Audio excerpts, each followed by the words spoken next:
ज़िल limited के 2025 के मालियाती नताइज आ गए हैं और सच पूछें तो सरमायाकारों के लिए इसमें काफ़ी कुछ है।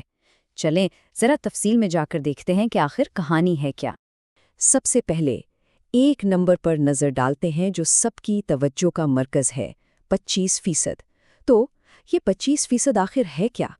तो जी ये 25% दरअसल ZSL लिमिटेड का फाइनल कैश डिविडेंड है, यानी ₹2.5 फी शेयर।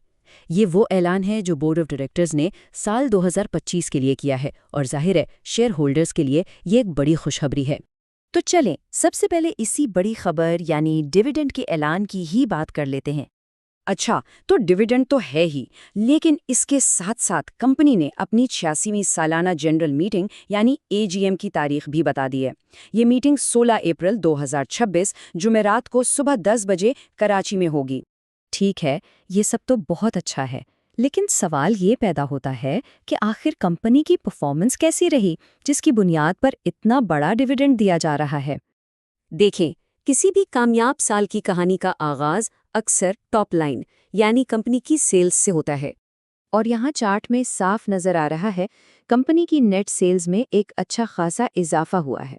2024 में ये तकरीबन 6.3 अरब रुपए थी, जो 2025 में बढ़कर 6.8 अरब रुपए से भी ऊपर चली गईं। यानी साल बसाल सेल्स में ये जो 7.5% का इजाफा है ना, यही वो इंजन था जिसने पूरे साल कंपनी की परफॉर्मेंस को चलाया। तो अब देखते हैं कि सेल्स में इस शानदार इजाफे का निचली लाइन यानी असल मुनाफा पर क्या असर पड़ा। सबसे पहले ग्रॉस प्रॉफिट पर नजर डालते हैं, यानी जो माल बेचा उसकी लागत निकालने के बाद कंपनी के पास क्या बचा। और यहाँ भी जबरदस्त इजाफा है। ये 1.76 अरब से बढ़कर 2.22 अरब रुपए तक पहुंच गया। और सबसे अहम बात, ये इजाफा सिर्फ ग्रॉस प्रॉफिट तक नहीं रुका बल्कि सीधा बॉटम लाइन तक आया। साल का जो खालिस मुनाफा है यानी नेट प्रॉफिट, वो भी तकरीबन 43 मिलियन रुपए से बढ़कर 50 मिलियन रुपए से तजावुज कर गया, जो कि जाहिर एक बहुत ही अच्छी अलामत है। देखें, मुनाफा तो बहुत ज़रूरी है, लेकिन कंपनी की असल मजबूती का अंदाज़ा लगाने के लिए उसकी मजमूई माली सेहत को देखना भी इतना ही अहम है। तो इसके लिए हम देखते हैं स्टेटमेंट ऑफ फाइनेंशियल पोजीशन को। इसको आप यूं समझ लें कि ये साल के आखिरी दिन कंपनी की माली हालत का एक स्नैपशॉट है। मतलब कंपनी के असासे कितने हैं और उस पर वाजिबात कितने हैं।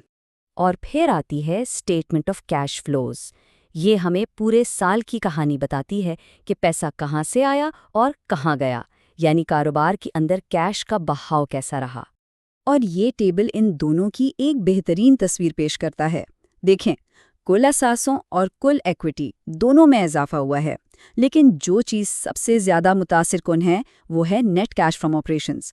मतलब कारोबार के अपने काम से जो कैश आया वो दुगना से भी ज़्यादा हो गया।